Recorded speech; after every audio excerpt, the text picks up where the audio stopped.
Indian TV news, देश का तेजी से बढ़ता न्यूज नेटवर्क। नमस्कार, आप देख रहे हैं इंडियन टीवी न्यूज। आइए आपको ले चलते हैं आज की बड़ी खबर पर। समाजवादी साइकिल यात्रा का अमेठी जनपद में हुआ जोरदार स्वागत। इलाहाबाद से चलकर समाजवादी साइकिल यात्रा अमेठी जनपद के त्रिशुली बॉर्डर पर जैसे ही पहुंची, अमेठी जनपद के समाजवादी जिला अध्यक्ष राम उदित यादव, उत्तर प्रदेश सचिव समाजवादी छात्र सभा संदीप यादव, जिला पंचायत सदस्य विजय श्याम यादव, सपा नेता मनीराम वर्मा अपने समर्थकों के साथ साइकिल यात्रा का जोरदार स्वागत किया, जिसकी अगुवाई कर रहे राष्ट्रीय अध्यक्ष लोहिया वाहिद अभिषेक यादव साइकिल यात्रा करते हुए अमेठी जनपद में जैसे ही पहुंचे, सपा के समर्थकों ने उनका स्वागत किया। अभिषेक यादव ने कहा कि साइकिल यात्रा इलाहाबाद से होते हुए अमेठी और उसके बाद लखनऊ जाकर समाप्त होगी। समर्थकों के संबोधन से कहा कि आने वाले चुनाव हमें जनता का समर्थन मिल रहा है, जहां उन्होंने कहा कि पिछले चुनाव हमें 3 सीट मिली थी, इस बार हम अच्छी मेहनत करके अधिक से अधिक सीटों पर चुनाव जीतेंगे। इस मौके पर अमेठी जिले के सैकड़ों मौजूद रहे। लोग एक बार जोरदार गगन चुम्बी नारा लगाइए कि जोरदार जिंदाबाद जिंदाबाद जिंदाबाद, भैया जिंदाबाद जिंदाबाद जिंदाबाद, भैया जिंदाबाद। मैं सबसे ज्यादा धन्यवाद विनोद यादव जी का दूंगा कि जो लगातार सारा साथियों के साथ इतनी साइकिल की संख्या में आए, 25 लोगों के साथ माननीय जिला अध्यक्ष जी की तरफ से और सबकी तरफ से आपको बधाई, शुभकामनाएं। एक बार आप लोग जोरदार नारा लगाइएगा। अखिलेश यादव जिंदाबाद जिंदाबाद जिंदाबाद, अखिलेश यादव जिंदाबाद जिंदाबाद जिंदाबाद, यादव अमर रहे, यादव अमर रहे, डॉक्टर लोहिया अमर रहे, बाबा साहब अमर रहे, अखिलेश यादव जिंदाबाद जिंदाबाद जिंदाबाद, अखिलेश गुप्ता गुड्डू जिंदाबाद जिंदाबाद जिंदाबाद, राघवेंद्र यादव जिंदाबाद जिंदाबाद जिंदाबाद, अभिषेक यादव जिंदाबाद जिंदाबाद जिंदाबाद, राम उदित यादव जिंदाबाद। अगर कोई अमीर आदमी की बच्ची होती तो घूम घूम के डांस कर करके उसको अभी तक घर पे बिठा बिठा के उस बच्ची को ढूंढ लाते, लेकिन वो गरीब आदमी की बच्ची है। और मैं आपसे कहना चाहता हूँ, वो गरीब हो अमीर हो, 36 कौम के किसी भी व्यक्ति का काम हो, उसके लिए भी हमने चेतावनी दे रखी है। वहां भी आंदोलन करेंगे, आप सब जागरूक लोगों को आना पड़ेगा। और यहाँ भी हमारे यहाँ पुलिस वाले भी ऐसे होते हैं कि अगर रिपोर्ट कराने गए और एक व्यक्ति के सर में खून निकल रहा है, सब पुलिस वाले नहीं होते, कुछ कुछ अच्छे भी हैं, सामने खड़े जो अच्छे भी हैं, लेकिन अगर रिपोर्ट कराने गए सर में खून निकल रहा है और तो दूसरा व्यक्ति बड़ी उम्मीद के साथ, बड़ी आशा के साथ वो आएगा कि साहब मेरे सर में खून निकल रहा है, मुझे मारा। समाजवादी पार्टी के राष्ट्रीय अध्यक्ष आदरणीय अखिलेश यादव जी के निर्देश पर देश बचाओ देश बनाओ समाजवादी साइकिल यात्रा जो उत्तर प्रदेश की प्रत्येक विधानसभा में जा रही है, ये इलाहाबाद में 9 अगस्त 2023 से शुरू हुई है और हम लोग कई जिलों को करते हुए आज अमेठी जनपद में पहुंचे, जहां हम लोग के जिलाध्यक्ष जी ने हम लोग को रिसीव किया है। और यहाँ से हम लोग चारों विधानसभा में जाएंगे, लोगों को हर जगह जाकर के हम लोग इस सरकार की जन विरोधी नीतियों को उजागर करेंगे, पर्चे बांटेंगे, नुक्कड़ सभाएं करेंगे, एक एक व्यक्ति से मिलेंगे, मिलकर के उनसे संवाद स्थापित करेंगे और लोगों को बताएंगे कि इस सरकार की गलत नीतियों की वजह से महंगाई बढ़ी है, बेरोजगारी बढ़ी है, लोकतंत्र पर खतरा है, संविधान पर खतरा है, आरक्षण पर खतरा है। ये सरकार जानबूझ करके जातिगत जनगणना नहीं करा रही है, ये सरकार निजीकरण करा रही है, जिसकी वजह से आरक्षण से लेकर रोजगार का संकट पैदा होगा। ये सरकार जानबूझ करके नौजवानों का भविष्य बर्बाद कर रही है, अग्निवीर जैसी वाहियात योजना लेकर के आ रही है। और ये जो सरकार कर रही है, जो बोलने की आज़ादी से लेकर के बराबरी की जो आज़ादी है, जातीय धर्म के नाम पर जो भेदभाव लोगों के बीच कर रही है, उन सब का खात्मा करने के लिए, लोगों को एकजुट करने के लिए और जन आंदोलन में इसको तब्दील करने के लिए हम लोगों के बीच लगातार जा रहे हैं। ये रैली यात्रा आपकी कहां से कहां तक है भैया? ये इलाहाबाद से शुरू हुई है, ये पहला चरण है।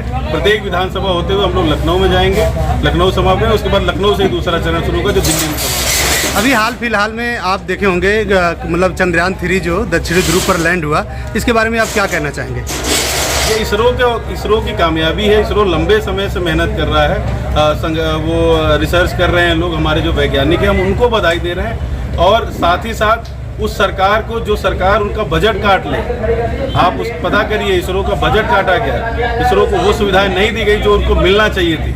लेकिन आज जब क्रेडिट लेने की बारी आई तो सरकार सबसे पहले आ गई है, प्रधानमंत्री जी सबसे पहले आ गए। इसी तरह से अगर वो लगातार उनका हौसला बढ़ाते रहे तो हम आगे भी इसरो हमारा और कामयाबी पा सकेगा। हाल फिलहाल में अभी अखिलेश यादव जी कहते हैं कि अमेठी बड़े दिल वालों की है, तो क्या इस बार 2024 के चुनाव में अमेठी से समाजवादी पार्टी से कोई प्रत्याशी रहेगा? ये हमारी पार्टी का जो शीर्ष नेतृत्व है वो तय करेगा। घर चलाना मुश्किल हो गया है। इनके जो निजीकरण की वजह से बहुत सारा नुकसान हो रहा है, नौकरियां खत्म हो रही हैं और उससे भी ज्यादा खतरा अगर किसी चीज पर है। अविनाश विद्यार्थी जी आप मंच पर आ जाइए।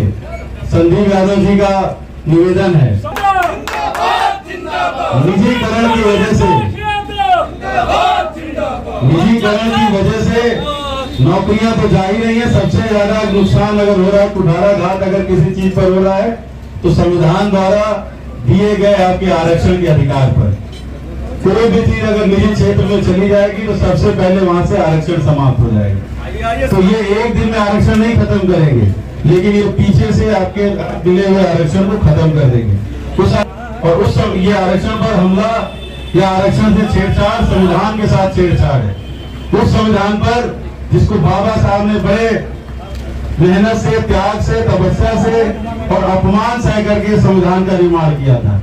बहुत उनको दिक्कत हुई संविधान बनाने में, आपको आपका अधिकार देने में, और बढ़ती रहे आगे। इसके लिए जरूरी है कि हमारा जो वंचित समाज है, हमारा जो दलित समाज है, पिछड़ा समाज है, जो पीछे रह गया है, वो समाज की मुख्य धारा में आए, संसाधनों में उसको हिस्सेदारी मिले। इसके लिए न सिर्फ हमारा आरक्षण बचा के रखना जरूरी है, बल्कि जातिगत जनगणना की भी बहुत जरूरत है।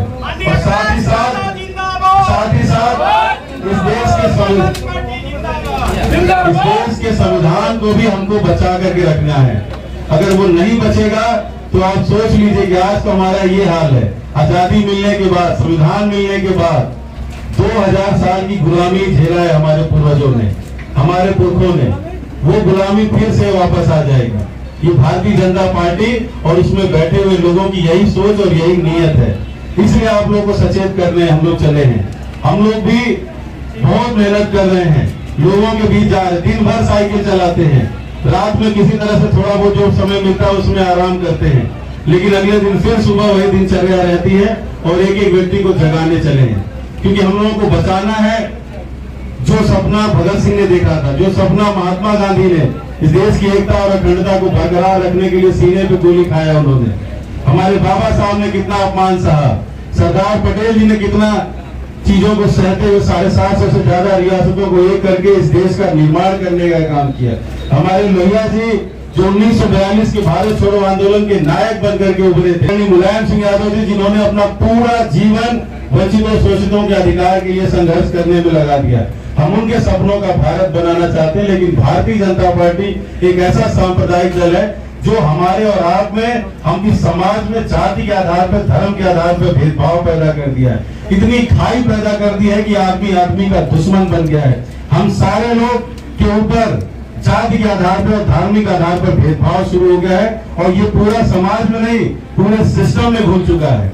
इसलिए लोगों से निवेदन करने आए हैं कि आप सब लोग मिलकर के आप खड़े हो जाइए और कुछ नहीं करना है, केवल अपने संविधान के साथ खड़े हो जाइए। इस देश तय कर लिए है कि 2024 में जब तक इस सरकार को नहीं हटा लेंगे, हम ही सारे लोग मिलकर के लोगों के बीच जाएंगे, एक एक व्यक्ति को समझाएंगे और इसी भारतीय जनता पार्टी को उत्तर प्रदेश से 80 की 80 सीट से खदेड़ने का काम करेंगे, हटा देंगे। और तब तक हम लोग अपनी मेहनत और अपनी यात्रा जारी रखेंगे। ये हम लोग लोगों के बीच बताने आए हैं। यही हम लोग की यात्रा का उद्देश्य है कि सरकार की गलत नीतियों को एक एक व्यक्ति को बताना है, क्योंकि सरकार ने सभी चीज पर नियंत्रण कर लिया है। कोई ऐसी चीज नहीं बची है जिस पर आप भरोसा कर सके। कोई सिस्टम नहीं बचा हुआ है। मीडिया अखबार इन लोगों ने खरीद लिया है, टीवी चैनल सब इनके हो चुके हैं। वो होम मिनिस्ट्री और पीएमओ का आदेश मानते हैं, जहाँ से जो चीज कह दिया जाता है वही इनका एजेंडा चलता है। वो सांप्रदायिक एजेंडा चलाते हैं। वो कभी बेरोजगारी पर बहस नहीं करेंगे, कभी किसानों के हित पर बहस नहीं करेंगे, कभी समाज का कैसे भला हो, नौजवानों का कैसे भला हो, वो उस पर बात नहीं करेंगे। लेकिन केवल मीडिया भारतीय जनता पार्टी का एजेंडा लागू करने में लगी हुई है।